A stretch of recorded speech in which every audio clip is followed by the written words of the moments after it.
Hello, and welcome to the Operational Skills for International Corruption Hunters, the online training and simulated investigation. My name is Tom Lasage. I'm currently a lecturer at George Washington University Law School in Washington, D.C.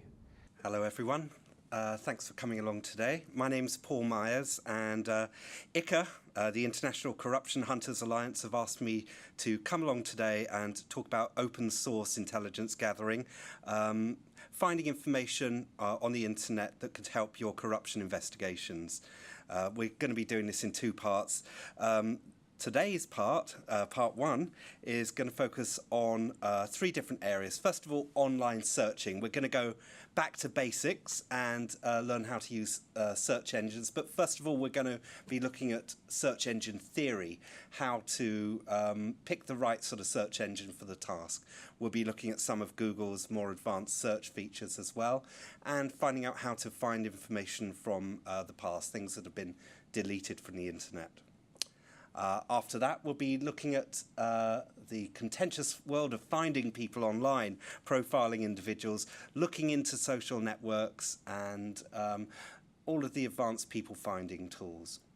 And then finally, we're going to be going a bit techie, a bit geeky. We'll be looking at kind of technical tools that will help you, things that weren't necessarily meant for investigators, but can be exploited by us to understand who's behind a website and where it's located. All these things can help towards the mosaic of information that helps you profile an individual or a business. The merger issue, relating again to the underlying criminal activity. This is a very confusing issue in some cases. And it's confusing sometimes to the investigators and the prosecutors because there may be a number of very complicated transactions. But the basic issue is, when does money become proceeds of crime? Remember, we're going to go back to the definition again. The definition says a transaction with proceeds of crime. We already talked about identifying the predicate offense.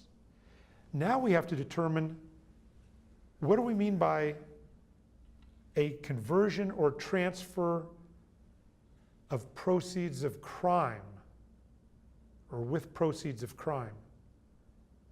So let's take a look at, when does the money become proceeds of crime? I'm going to ask one of the members of our audience, maybe Eric, to come forward and help me out with this. Eric, how are you doing? Fine, thank you. And Thank you very much. Thank you very much. For the moment, I'm going to be a corrupt official. Eric is going to be the owner of a large construction company. Eric, do you want to get this multi-billion-dollar contract? Of course. Okay. And are you willing to pay me a little money? I have it. Because, you know, there's other contractors that want this job. Yeah, They want it a lot. I understand. So how can you assure that you get the job?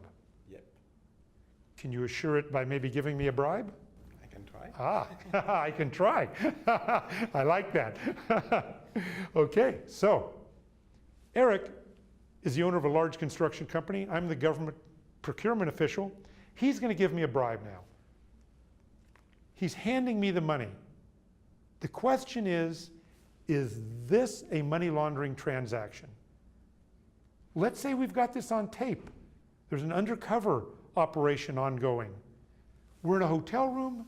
It's being filmed. This is marked money. Is this a money laundering transaction? The answer is no.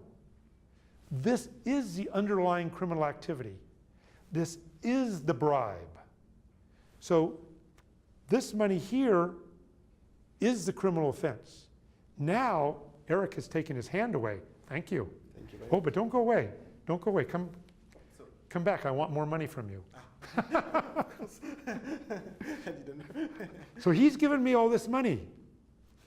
If we put it in his hand again, this is the underlying criminal activity. Now, only at this point, am I holding proceeds of the crime. Because the law says a transaction with proceeds of crime. So if I take this money And now I have a subsequent transaction. Maybe I buy a diamond ring for my girlfriend. Maybe I buy a new house. Maybe I put it into a bank account that's in a shell company name. These would be transactions with proceeds of crime. That would be potential money laundering offenses, not the underlying criminal activity.